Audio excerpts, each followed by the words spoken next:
இன்னைக்கான எபிசோட பார்க்கும்போது ஒரு விஷயம் மட்டும் கிளியரா தெரிஞ்சு போச்சு. பிக் பாஸ் டீம் வந்து பாத்தீங்கன்னா ஒரு புதுவிதமான முயற்சி வந்து கையில் எடுத்திருக்காங்க.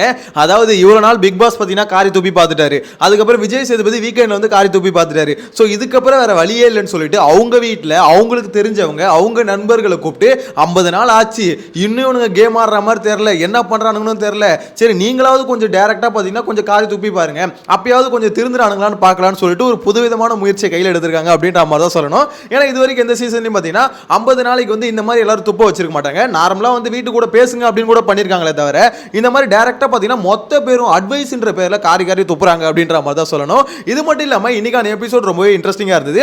ஆனா இதுல வந்து கடைசியா வியானாக்கு ராணோ ஒரு அட்வைஸ் கொடுத்தா பாருங்க, வியானா அவனோட கியூட் ரியாக்ஷனை மட்டும் குறைச்சிக்கோங்க அப்படின்ற மாதிரி. ஸோ அதை பார்க்கும்போது ராணோ உனக்கு போன சீசன்ல நான் ஃபேன் இல்லை, ஆனா இந்த சீசன்ல நான் உன் ஃபேனியா அப்படின்ற மாதிரி தான் இருக்கு.